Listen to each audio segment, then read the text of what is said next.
Yeah, welcome to podcast 6 of the Paranormal and Discovery Show. Today we have a complete focus, an all-weekly focus episode, and it's going to be on Magick, M-A-G-I-C/K. So the definition of magic, according to one Aleister Crowley, is the science and art of causing change to occur in conformity with the will. And so there is a difference between fantasy and magic. And we're gonna get into that. So we'll jump right in.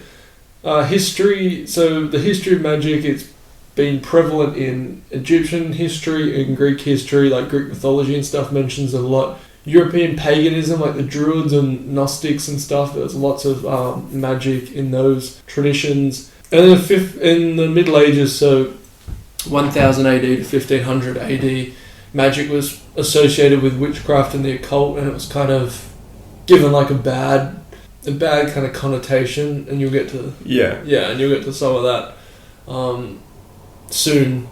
And lots after 1500 AD, stories, events, and different occultists all being prominent. So in the last 500 years, it kind of taken off in around the 1800s and stuff. There was a lot of it. It was more documented, at least, because there was probably more of it going on in the Middle Ages. There was definitely like rituals and spells and stuff back in the day, but it wasn't recorded. It was just they just do it.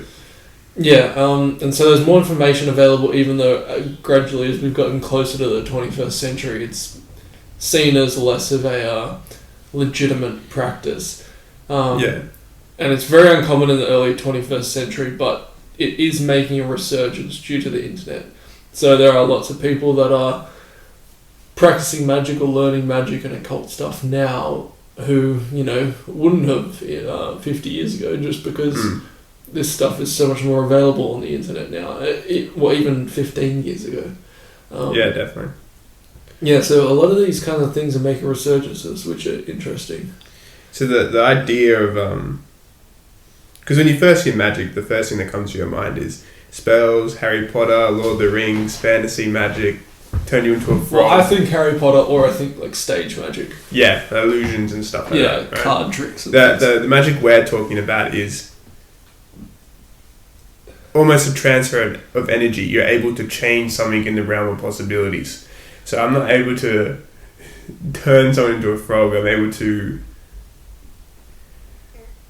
he can change how someone feels about someone. Yes.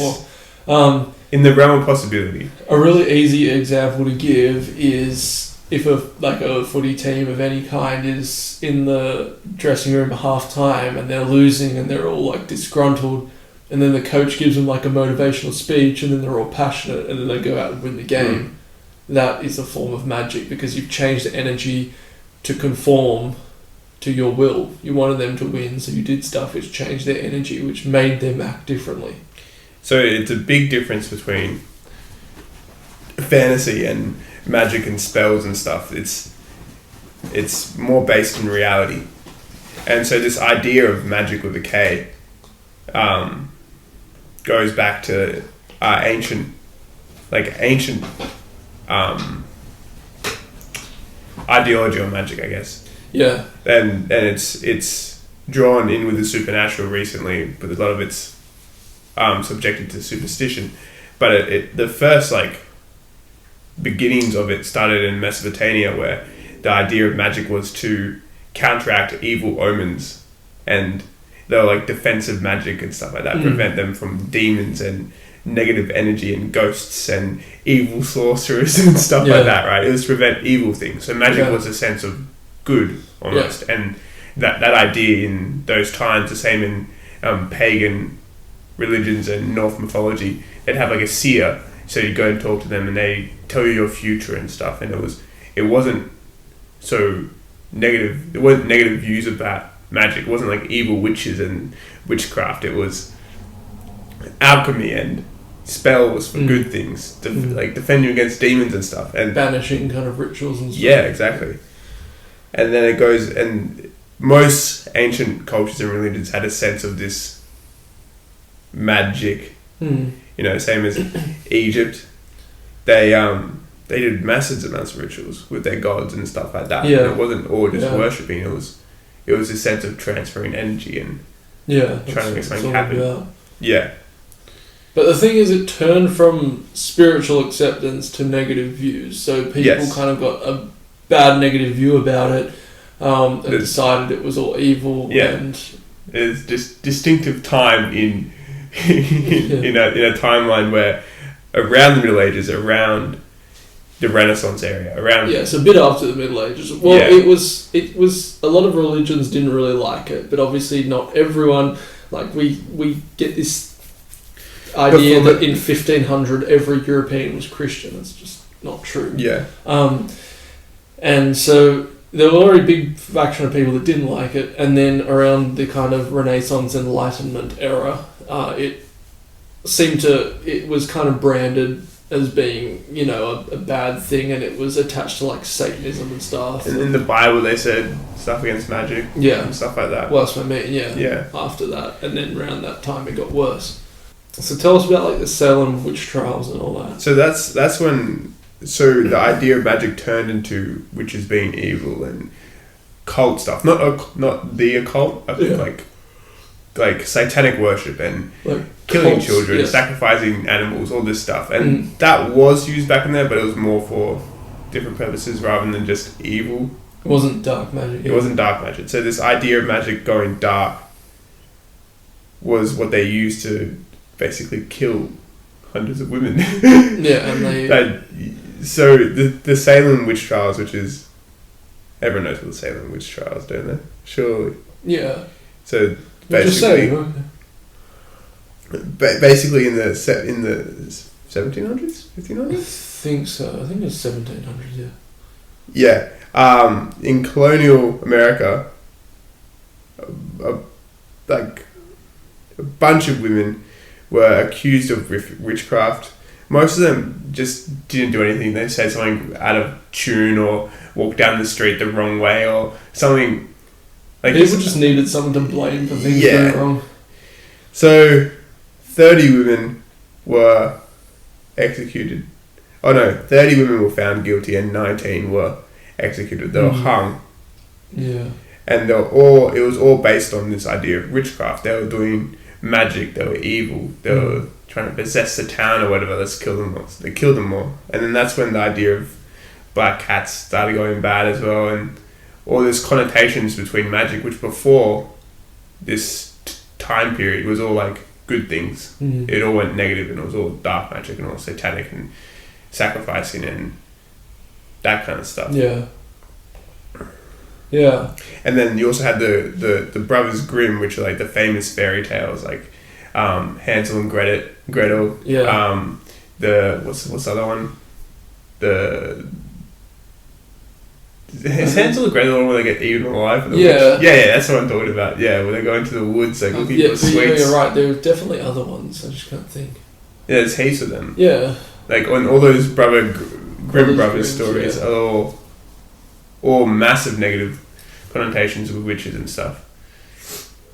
And then you obviously started seeing witches written about in novels and stuff as kind of evil things, and I guess like Shakespeare, even though that was obviously earlier than this, but Macbeth. That was when it started to turn around where evil. Well, that was earlier than the Salem Witch, but that was, I think, probably could have marked a time where people started seeing these as being kind of evil entities. Yeah. But before, like, if you lived in ancient times, you'd go down to your local alchemists and stuff, or like you go to your seer and like fortune tellers and stuff like that, or like just anything like that. And it was like, even, use your powers to help me out. Even in the Arthurian legends, like the idea of Merlin, like a magical advisor to the king, it was all accepted. Yeah. And then it started to get banished and subjected to evil connotations, pretty much. And then, so after all this stuff started going bad for witches and witchcraft and all this stuff, it started to change to fantasy magic, so like Harry Potter, Lord of the Rings, and it started to get a happy view, but it was like out of the world of possibility. Yeah, so, it got unrealistic. Yeah, and then all the realistic magic got put into just was superstition. buried underground. It was pushed into superstition. Yeah. Black cats are bad luck, Yeah. for example, you know? And like witches aren't actually real. Yeah, and all that stuff got put away. And then the Harry Potter side just made magic an illusion, and then you had all this crazy performance magical, which is incredible. Like the tricks they do are insane, but again, they're tricks. They're not. Yeah, it's stage magic. It's not actual rituals. Yeah. And so, I guess when it became all fantasy and that's when I guess that kind of ascertained the modern person's view that this was all a load of crap and it's just kind of fantasy stuff. So they see Harry Potter, like things coming out the end of your wand when you say like a Latin word, like that's not what magic was ever about. And they've just made it. And so now when someone brings up the concept of magic, they're looked at as an idiot because people automatically think of like Harry Potter magic. Yeah, they think it's out of the realm of possibility. Yeah. Or they think of like illusions. And that stuff probably is. Yeah, and so the idea of magic got changed with the modern rise of the occult and Crowley, and the idea of magic with a K, and the idea of rituals, and it was a new rise in this philosophy, really. So we aren't geniuses of this. We don't have PhDs in history, man. Yeah, we're just trying to get people to start looking into it stuff. But it's really interesting, no matter what you believe in. And really I guess there are all events that don't line up. Like obviously, Crowley kind of that's interesting because Crowley was prominent, but he's become very famous recently after all the Harry Potter stuff. But he did all this stuff before Harry Potter, and he was still a prominent person, in the early 20th century. But yeah, just that Harry Potter stuff, I feel like, do you reckon there's a deliberate aspect to it to try to make people not take this sort of thing seriously and look into their own kind of personal powers that they may have? Oh, not necessarily. I reckon it was just like, maybe that was what it was before, and then they just jumped on the bandwagon or something like that. They tried to sensationalize it too much. Yeah, I think this idea of magic, the one we're talking about, probably just needs a different name, to be honest, because it has it's a lot of similarities between like self-help, astrology, philosophy, therapy, psychology. Well, that's the thing. Like they all cross over. One big things in magic are rituals and mantras and meditation and stuff like that, and people do. That's like mainstream self-help, to have a ritual, to repeat mantras to yourself, to meditate. Like Tony Robbins says that stuff, but no one's calling him like a crazy like lunatic who thinks magic's real. But those are all magical techniques. It's all the same thing, yeah. Yeah, because when you remember that the definition of magic is the science and art of causing change to occur in conformity with the will, then it all makes sense to you. So having a cold shower is a ritual. It changes your energy. Meditating is a ritual that changes your energy.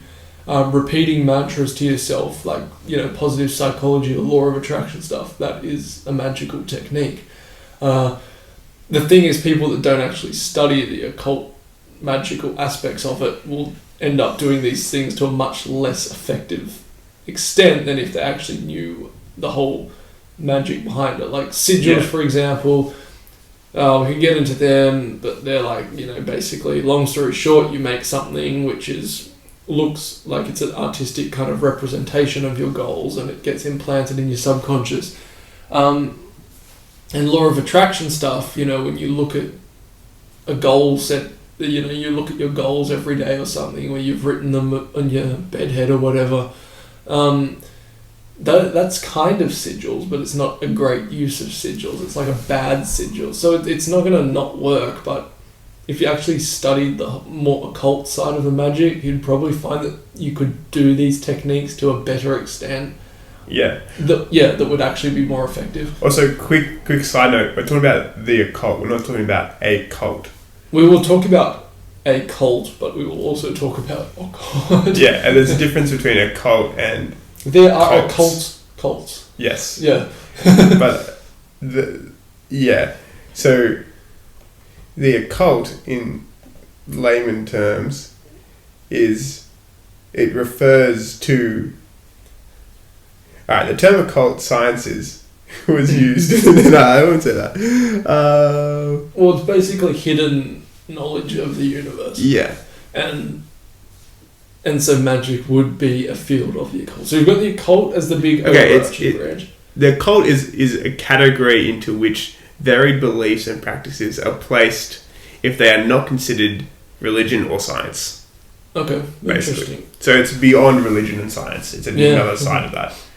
The cults are groups of people. Crazy people. I'm not saying crazy people. No, you can have a perfectly sane yeah, cult. you can have a perfectly sane cult. Cults have a massive negative crazy. term because of what's his name, Manson and people like him. Yeah. Because a cult is just like a group of people, and it's not a religion or anything. Yeah. So it's like you can have normal cults. Like, wouldn't any kind of group be a cult technically? If it's not. I think they have there has to be a leader and stuff and an ideology. So. Anyway. Yeah. But just to get the difference, because we're not talking about a specific cult. Yeah. The occult. Anyway. Yeah. So let's get into I just want to clarify that more. Actually, I want to clarify that more. So you have the occult. Yes. Then you have, as a branch of the occult, is magic, and then different branches of magic are black magic, chaos magic, sex magic, etc. And then there are ways of performing those types of magic, which might be sigils, it might be tarot, it might be rituals, things like that. Astrology, meditation. Yeah. There's even one with yoga. Yeah, yoga. Crowley did tantra yoga all the time. Divination. Yeah. Pranayama yoga. Yeah. Yeah. So. Yeah. Yeah. So there's different ways to use it, but it all comes down to. So we've talked a bit about this Aleister Crowley guy. Let's get into him a little bit. So Aleister Crowley, he was very interesting fella. A lot of people don't like him. A lot of people don't get him as well. Okay. Yeah. So disclaimer: he may have done sexual acts with people that weren't consenting. Probably did, and apparently he did things like leave people to die on a mountain and stuff, and because he was a passionate mountaineer. So he would do things like that, and so obviously he gets a very bad rap, but it's kind of weird, this Christian outlook of him as being like the literal devil or the most evil, wicked man in the world. It's like, he did call himself the beast in reference to 666, the devil and stuff, but that wasn't, his thing wasn't just, I'm just going to do the opposite of whatever Christianity says. Yeah. No, he had bigger goals. He wanted to get humanity into the, I think it's called the Aeon of Horus or the Age of Aquarius. His idea, so he founded what's considered a religion, which is Thelema, and he was identifying himself as the prophet entrusted to guide that religion into the Aeon of Horus. Yeah. Which I think is also called the Age of Aquarius. Maybe they're different. But he basically stopped at nothing to do all the craziest rituals.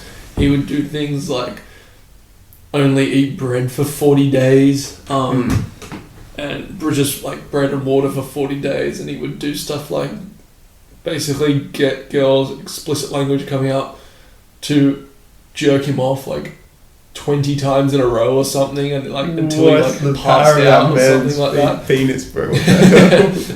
Just because there are all types of rituals. And so he was a bit crazy, but he's kind of when anyone starts looking into this magic and occult stuff, usually the first person they find is Crowley. Yeah. Because he wrote so many books and essays. He's got writing coming out of his ears. Imagine if he had access to a podcast or YouTube or something. It'd be crazy. Yeah. It'd be insane. Yeah, so there's a lot of information you can find in a lot of his writings, and it's he's called the wickedest man in the world. Yeah, labeled a Satanist by the popular media. Yeah, but he was no matter what, he remained a highly influential figure. Yeah. Across the Western world. And one interesting little fact about him is that during World War II, Winston Churchill got him to put a spell over the English Channel so Nazi boats wouldn't come across, like it would be bad luck for them or something, or they'd, get crash and drown along the way or something. So he is probably the biggest modern influence on magic, and this is where this resurgence in magic has come from, is from Crowley. So say what you will about him, who he probably did some fucking terrible things. Almost certainly did. Yeah, and he started this resurgence in magic. And and it's from the idea of magic has changed from what it was 300, 400 years ago. When it was in such a negative connotation. Yeah. And it changed because of this guy, and he's moved in. If that was moved into the idea of fantasy and magic, who knows? But the idea of magic isn't so negative. It isn't viewed as negative anymore. Which is interesting, because he did so much negative stuff, but that kind of wasn't the point. The point was that he wanted to accomplish things, and so if he required him to do something terrible, he would just do it. Which obviously isn't ethical or anything like that. We don't say that's the right thing to do, but it wasn't like his writings and everything were just about how to, cause chaos and do horrible, evil things. That wasn't really his. But then he also he was a bit of a weird guy, because he also I'm pretty sure he worked for Germany in World War One, and then that's why he was hated a lot, and then in World War II, he sided with the Allies. So there's a lot of weird stuff about him. No, he was definitely strange. But he was the one who brought forward this new idea of magic. And he did things like he wrote his Book of the Law, so the book that kind of writes all the rules about Thelemic doctrines and stuff. But he says he was possessed by an Egyptian god. Iwas. Yeah. And he basically channeled all the writing into his book through that. So he said some pretty interesting things. But I don't know, it's interesting just because his name comes up so much in any modern discussion. A lot of things, magic. Yeah. Most people would know him from the song Mr. Crowley. Yeah, Ozzy Osbourne wrote a song about him, Mr. Crowley.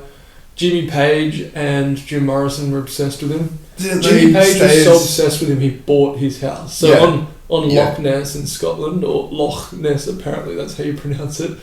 Loch what? No, it's pronounced Loch. Loch. Like you have to say it like Arabic. Jimmy Page, the guitarist in Led Zeppelin, bought his house on Loch Ness. Because that's how interested he was in him. And if you actually look at Led Zeppelin's albums, they have symbols on them. They have their 4 symbols, and they're all basically alchemical symbols. And we'll get more into alchemy a bit later. So there are a lot of people, who are very interested in these sorts of endeavours, but we'll get into that in a sec.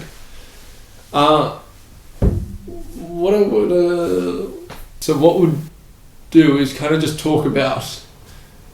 So tell us what kind of magic he did, what his rituals were like, what he was interested in doing. So there's a bunch of stuff that he got from ancient religions, mainly Egypt and ancient cultures, but the main ones are banishing. So banishing is a sense of performing a ritual to eliminate forces that might interfere with your life, basically, or further magical operations and stuff like that. So it's and he was very fond of the banishing ritual of the pentagram. What's that one? So you do stuff like draw a pentagram and stuff and chant different angels and things. It's a routine, but that was his thing which he liked to do. And I guess obviously the pentagram, the inverted pentagram is associated with Satanism. Yeah. So it's these kind of, when people call him a Satanist, it's kind of like these really weak links like that. Like he would do the banishing ritual of the pentagram, and inverted pentagrams are satanic. It's like, oh, so who was a Satanist? It's like, kind of reaching a bit, Okay, so in the banishing ritual of the pentagram, they not only command demons to depart, so to like piss off, but they invoke archangels and their host acts as guardians of the ritual. And I think this is something you do like every day, right? Yeah, I think so. Or you do it a lot. You do banishing most of the time. So the banishing is... So there's banishing and purification. Interesting. So it's like in self-help where they want you to get rid of all the things that are problems before you even... Yeah. And like we said, we're not like experts on this. This podcast is more likely to get people into... We know... Well, it's interesting because with this sort of thing, you either know a ton or you know nothing. Yeah. There are very few people like us who know a bit. Yeah. So we know infinitely more than most normies because they know nothing, but we also know infinitely less than compared to someone who but this is more of a bridging sort of like help people just get interested in it because like we're definitely interested in this kind of stuff. This stuff is like insanely interesting to me. No, same, but it just takes a lot of and this stuff works like. What's the biggest one is the X ritual. You know, have a little talk about that, like banishing your X. Oh, so okay. So I talked a bit about last week where this isn't a thing; it's just an example. But where there's parts of your brain that respond to rituals, and in the 21st century, humans don't really do rituals, at least in the Western world, like we used to, and that's part of the human because we're so enlightened now after the Enlightenment. We know we're so smart. We know everything about being human that we've decided we don't need to do these ritual things, even though every single culture for all time did them. So often your brain will understand that something's, maybe you're safe or whatever, but it's still part of your brain still thinks you're in danger because you haven't done the ritual to convince it otherwise. And so one thing which is a common kind of magical spell is that people will write an X, like the name of the X that they can't get over, on a piece of paper and then burn it and chant something that they come up with relating to getting over them. Or they might do something like write on 2 pieces of paper and they'll write their X's name and say your name is like Sam and you're in love with Sarah. And then they'll write on the next page, Sam is no longer in love with Sarah. And then they'll pour the water from the first cup. They'll put 2 cups on each page. And they'll fill the first one up with water and then pour it into the second one. And then drink it to symbolise them getting over it and kind of moving on. So that's one called the 2-cup method. And so it's things like that. And these things really do work. And they really do... convince your brain of things because your brain needs that ritual. And it's not to say that if you just do it once and that's it, that like everything will be better. No, like there's obviously a repeated nature to it, and you can obviously get more in depth with different magical techniques or but it's all about creating more energy. Ritual. But that is a magical ritual. Yeah. And people will put that in self-help and psychology and NLP, guides and stuff like that. But that's all what people like Crowley would refer to as magic. And so that would be one of the banishing ones. Banishing the negative connotations. I don't know if that's maybe. Or it would be a bit of both. There's someone who would know. Yeah, there's someone who knows. Like we said, we're not experts. Yeah. I'm trying to work this out as well. Yeah. Another one is astral travel or astral projection. So this stuff is insane. Yeah, so on layman terms, it's like sending your soul out of your body. Well, your consciousness. Yeah. Out of your body. Yeah. So this would be an interesting topic to talk about because apparently governments put a hell of a lot of money into researching this after a particular subject said they could see rings around Jupiter. And this was like back in the day, a long time ago. And everyone laughed at them and said, no, there are no rings around Jupiter, that's Saturn, And then, however many years later found out there actually were rings around Jupiter. And because and then they all freaked out and probably the FBI or CIA and stuff was putting a ton of money into researching it and stuff. But a lot of people swear they can do it.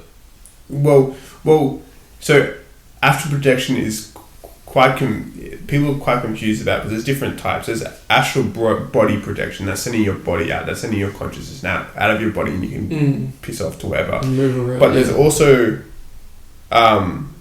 different ones like risings on certain dimensional planes. So going between planes. There's one with just having different trances and visions.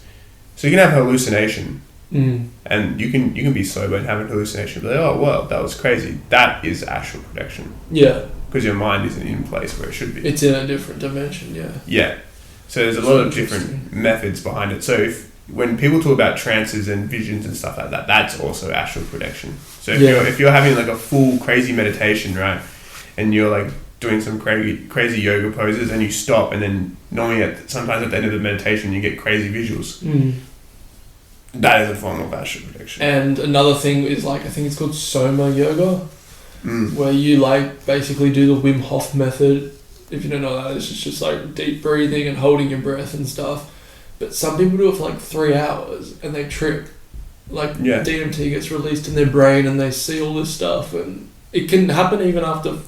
I did it once for 50 minutes and like I was like getting weird visualizations, and it wasn't like tripping, but like, you know, when you imagine something and you can kind of see it in your brain, it was like way stronger than that. It was like, I couldn't see it with my eyes, but it was somewhere between as realistic as it is to see it with your eyes versus imagining it, you know? Yeah. Like it was just like, it was like being in a dream, that kind of thing. You can see it, but it's kind of, you're not fully there, but you're more there than just thinking about it. And that's really what it was like. And I don't know if I don't think that's quite astral projection or astral travel, but it's on the same thing. Kind of there. Yeah. That's such an interesting topic. So that's another one. Then there's also yoga and meditation. So going through like a yoga program. So I actually heard someone say once, like a few years ago, when I was like a full normie, I heard someone say that their mum was a yoga teacher, but she was really Christian, and then she stopped being a yoga teacher because she heard it had something to do with worshipping the devil. And this is classic bullshit that just gets thrown in people's faces to stop them doing stuff which actually empowers them. Okay, Aleister Crowley condoned yoga for spiritual purposes. That doesn't mean you're worshipping the devil by doing yoga, okay? Like, we got to get the whole story clear. Yoga is very important. Yoga is an insanely good thing to do. Because it's not only keeps you extremely fit if you do some like hard yoga stuff. Yeah. Like, you can get like super jacked on yoga. But it also helps with your spiritual mind and getting in contact with your body and how... Super relaxing, Yeah, and it activates muscles that you didn't even know were there. Like... And the thing about meditation is just mind, but yoga is getting your mind and body and breath all in sync. Most of the time yoga is used with meditation. Yeah. So you also did divination. Do you know much about that? Divination. So there was a Harry Potter class called divination, and so that was like seeing into the future, wasn't it? Yes, but that's not what divination is. Oh, okay. So normally divination is not so in magic and layman terms and fiction and stuff. It's the idea of fortune telling and seeing the future, predicting future events, which is a lot more interesting. But divination tends to be more to... Alright, we're back. So sorry about that. So tell me about divination. So instead of fortune telling, it tends to be more about discovering information about the nature and condition of things. It's okay. It's imagine it like it's just acquiring new knowledge to gain better insight about other magical stuff and make better decisions. Yeah. So one of them is astrology, calculating the influence of heavenly bodies. Is what it's used for. So say you're going to make a big life choice. You would use divination to determine whether it's a good idea or not. Yeah. So it's the idea of gathering information about a thing before making a decision. Yeah, okay. So tarot cards is a form of divination. Okay, that makes sense. That's more like symbolic meaning and meaningful patterns rather than... archetypes. Yeah. And Crowley had a very popular tarot deck. It's called the Thoth tarot deck, which is after an Egyptian god. Right. Or the Bible or something, but it's one of the most popular, and then apparently it's one of the most, there's so much symbolism in it, it's like it's like art, basically. Yeah. Cool. But the occult practice of divination includes like bibliomancy, which is just like reading passages from different ancient texts and trying to gain knowledge from that. Yeah. And there's one called geomancy, which I've never heard about before. I've heard of, necromancy, obviously, talking to the dead, asking them for advice. Geomancy is a method of making random marks on paper or in earth that results in a combination of 16 patterns. Do you know what that means? We're going to have to learn a bit more about that. Yeah, like we said, we're not experts in this. Well, it makes sense with geography, yeah. So, if you're interested in what we're saying, I highly recommend just going out and doing some bit of research for yourself. Look at some big podcasts about magic and stuff like that. And you're not going to find all the answers quickly. Yeah, it's going to take a while, but it's still interesting nonetheless. Yeah, no, super interesting. This is a Training Wheels podcast. This is just trying to get a bit of information out there, and then if you want to really learn something, you can. But the main form of magic is rituals. Yeah. Doing something during the day to transfer energy. Yeah. Big one that is very similar to self-help and psychology and therapy is morning routine. You get up, certain time, do some exercise, eat some food. Write down some gratitude stuff. Yeah, just those are all just rituals. Crappy, modern, not spiritual versions of magic, really. Yeah, but it still works, it's still magic. No, but that's what I'm saying. I'm saying people do it, like, they swear by it, and then, like, yeah, they work, but they're just, why don't you actually learn magic, and then you could do these things to so much more effective extent. Yeah. I mean, it just makes sense, right? So anyway, Crowley did all this kind of stuff, and I probably wouldn't recommend going as far as he went. No, but there, I reckon he did some. There are, of course, lots of others, who were actually. I reckon he did some like pretty like bad things to create more power for himself. Oh no! I wouldn't be surprised if he sacrificed a couple people to like his gods. And he left people to die on a mountain once. I know. Yeah. That. Well, look, there are also a lot of other people who. Some of them are known for more esoteric things, but some people you wouldn't actually know, as they were very prominent occultists, but known for other things. These included Adolf Hitler, loved the occult, was very like the swastika is an occult symbol. Well, what about all his? He spent so much money doing experiments on people, looking for ancient.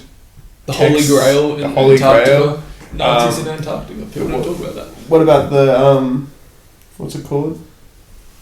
The Ark. The Ark of the Covenant. Yeah, I think that's the same thing as a Holy Grail. We look for that. But here's the thing. So why did Hitler want an Aryan race so badly, even though he wasn't Aryan himself? No one ever questions this.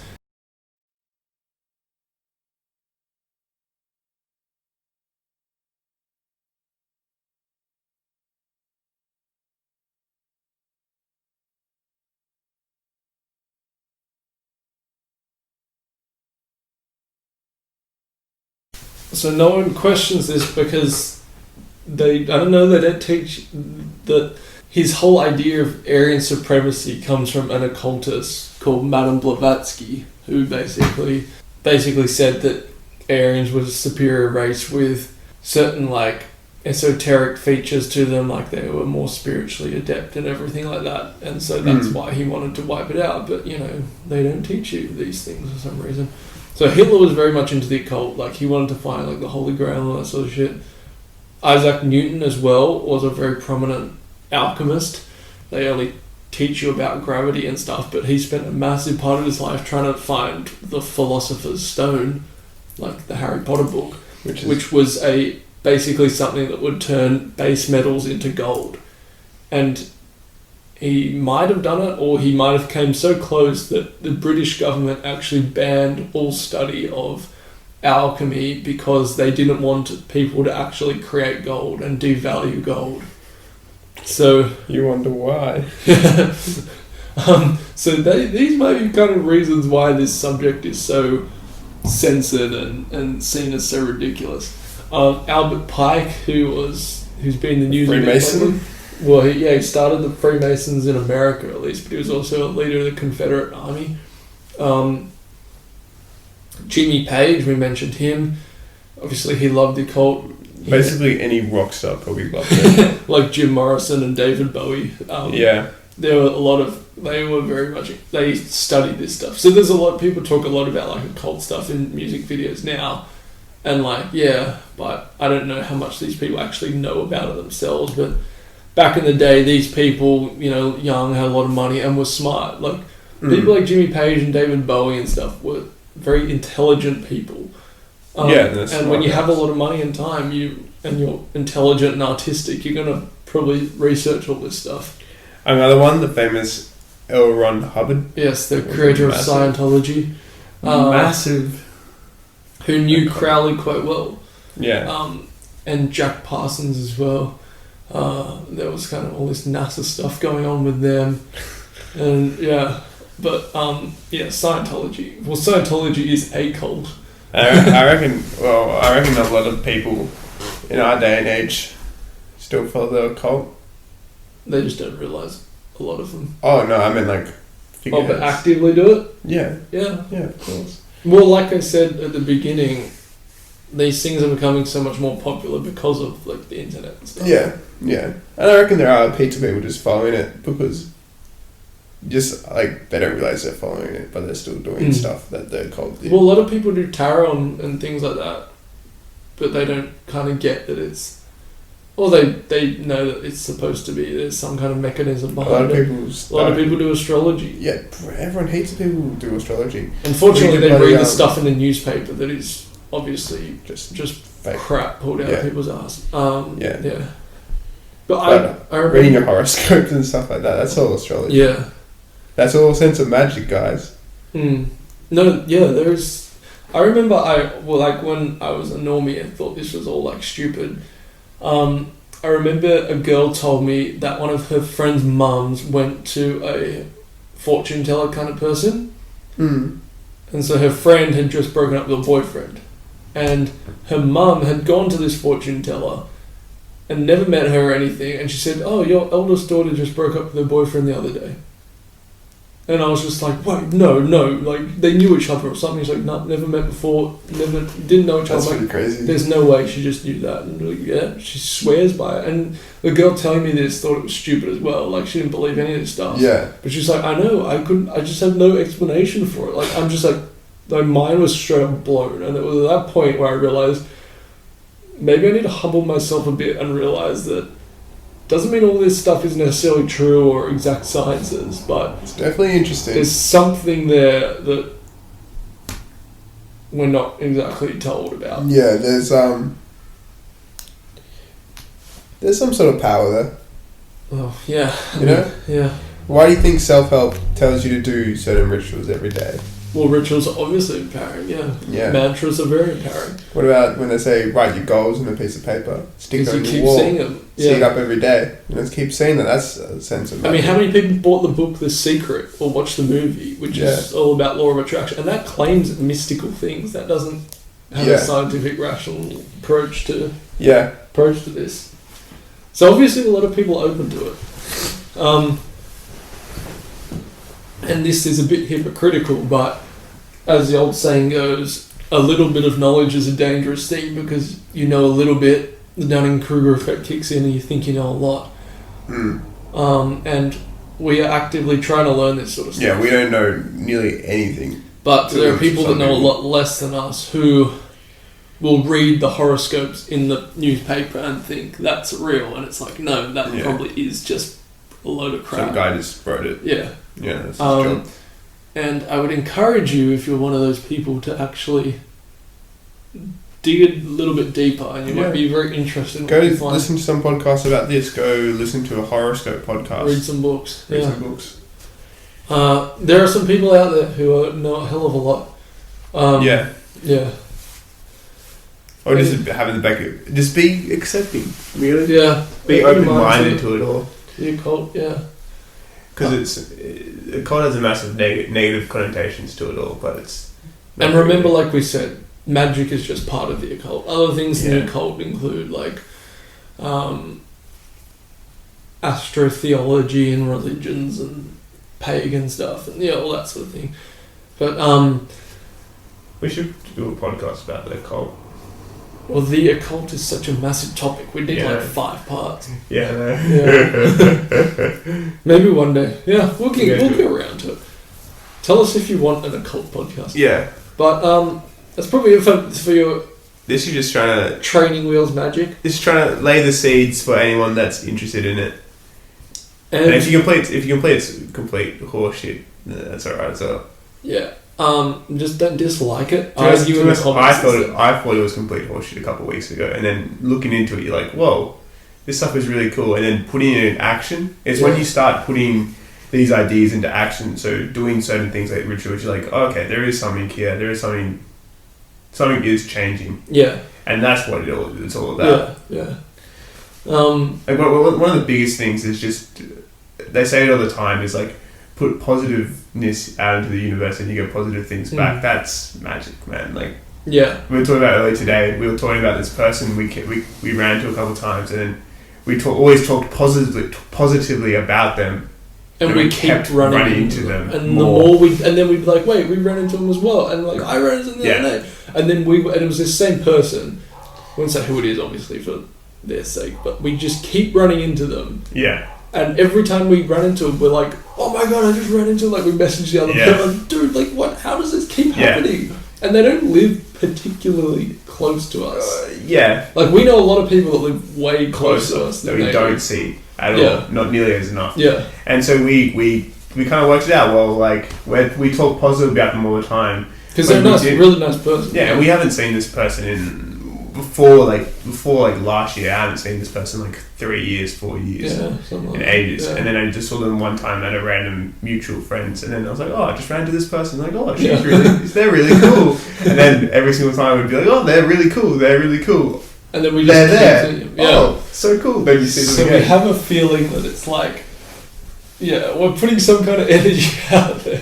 But that is magic, putting positive things out, and and then when we talk negatively about someone, we won't see them. We don't, Yeah, and that's in itself is and it's not a good thing to talk negatively about someone. No, because that energy will come back to you in one way or another. And you'll realise and you'll be like, oh, crap, you know. Moral of the story, do the right thing, because you're not necessarily being watched, but your energy will reciprocate.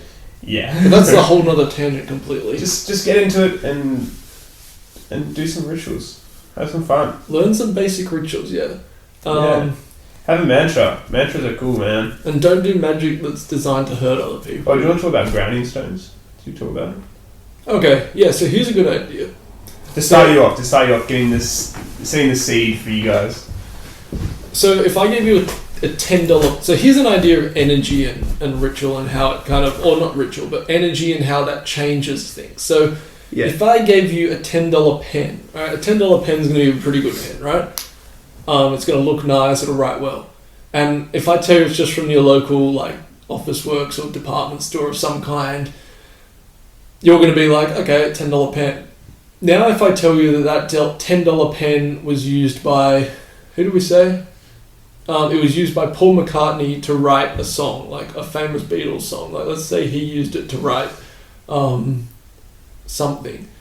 By that I mean the song, not just he used it to write something. Maybe that was a bad example. He wrote his signature or something on it. Now all of a sudden that pen's worth a lot more than $10. But it wasn't because you don't get Paul McCartney with the pen or his songwriting ability or the song to come along with it. It's still just a pen. But the energy around the pen has changed. You'll look at that pen knowing that was the pen that he used. And it's the same with like a grounding stone, for example. People carry grounding stones in their pockets, and whenever they feel them, it reminds them to be grounded and to be grateful and to just take a minute to pause and kind of, appreciate life or whatever. And that's a classic example of giving energy to an object that otherwise wouldn't mean that sort of thing, which is an example of magic. So it could just be a stone, but if you decide it's your grounding stone, then all of a sudden that stone has the power to make you feel grounded and positive and calm and all that sort of thing, right? Yeah. Does that make sense? Yeah. So that's an example, again, of how energy can be attributed to an object to completely change what it is. So imagine applying that to yourself as a person. Obviously, like I keep saying, we're not geniuses at this, But you can kind of see how that works. If you can make a stone have that effect on you, well, then you can probably make other people and yourself have positive effects on each other in similar ways. And that's all, that's what the studies, the discipline's all about. Yeah. But anyway, that's probably all we got time for. Hopefully in like a year or two, we look back on this and we go, man, we knew nothing, and we do another recording. And we could tell you some real truth. We can tell you some real good stuff, yeah. Because we're just starting out with this magic stuff as well. We just thought it was really just learning, interesting. Yeah, it's interesting. But anyway, we'll see you on the next one. And so we might do a full focus, or we'll do more what we usually kind of do with the whole weekly focus and stories and everything like that. Thank you for listening. If you got this far... Also, streaming Twitch. Oh, yeah, streaming on Twitch. Paranormal Discovery Show... Paranormal Discovery Gaming on Twitch. Yes. We'll be streaming some horror games, like or zombie games, like The Last of Us and stuff, but also probably just other things. Yeah, well, mainly, hopefully, we're going to start off with The Last of Us, because The Last of 2 just came out, and that's big, and so I thought we might do The Last of Us and get it out there, and then... we'll do other stuff. We'll try. I know. We'll try and make it so we're both here. But I might do the streaming. We might do our own separate streaming, because we both have the ability to it. So you might see some stuff from me. You might see some stuff from Dom, and it'll be good. And you guys can tune in whenever you want. All right. Thanks for listening. Yeah. And we'll see you in the next one.